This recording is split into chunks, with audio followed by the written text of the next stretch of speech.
Hello guys, may nakita lang tayong post sa Facebook, sa social media na Facebook.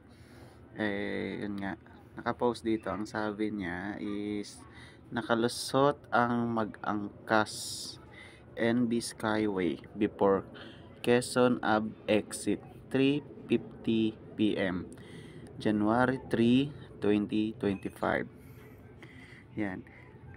Ano nga ba ang motor na to? Ang motor na to ay 400cc. Tingnan natin yung mga yung mga comments sa post na to. Deleted na yung post sa SLEX page. Natauhan ata yung nag-post pabida kasi. Kimco ang unit na yon. Ang Kimco ay isang brand ng motor. Yun, Kimco exciting yung motor na yun. Porket nakaangkas helmet ni minaliit mga tao nga naman. Kahit pa may lalamubag yan, kung 400cc yan, wag sana manghusga agad, lalo kung wala alam sa motor. Yun, hindi kasi alam nung nag-post yung kung anong klaseng motor yun. Siguro akala niya ADB lang. Ayun, mukha kasing ADB ang Kimco exciting. Tingnan natin sa Google kung ano itsura ba nung unit na yun, yung motorcycle unit na yun. Okay,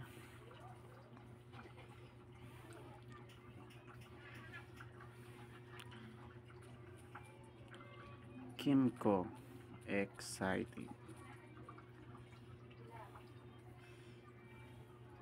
Ito, 400cc siya, gawa ng Kimco company.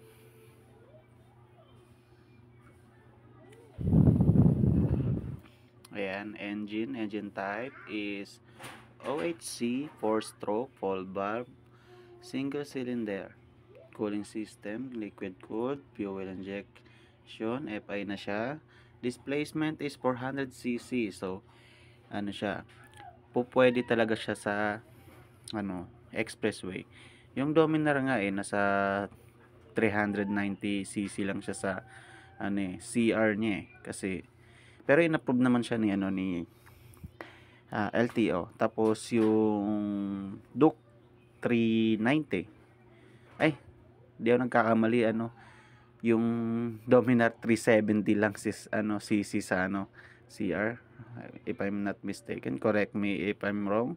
Tapos yung Duke 390, ayun, mga allowed yun sa expressway, inallowed siya ni LTO.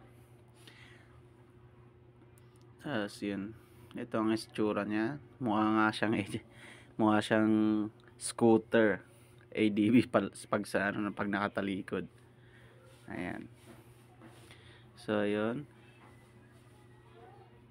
balik tayo sa post. So bago tayo sana mag-post is alamin natin muna kung hindi ba tayo mapapahiya sa pinost natin, kasi kita yung plaka ni rider. Pwede din mapahiya si rider dahil pag nakita ng mga kaibigan niya yung plaka niya, uy, ikaw to ganyan ganyan ganyan, di ba? Nakakaya yun, pero nakakaya na nakakatawa na nakakaya dun sa nag-post. Bakit pa kasi niya pinost? Yun tuloy, ang dami niyang basher. So yun, as of now, sabi dito sa post, anonymous participant 350 is deleted na yung post sa SLEC page. Natauhan nata yung nag-post pabida kasi, di ba? Yan, tingin pa tayo dito. Mali yung rider, both improper and safety gear. Wala naman yun sa sa gear, kung basta ang issue kasi dito, ang sinasabi dito sa post na to yung scooter nakapasok sa expressway. So hindi na natin pakikialaman yung kung ano ba yung suot ni rider at saka ni yung passenger niya. Yun lang ang issue dito, is nakapasok. Yun. So, yun lamang guys. Maraming salamat.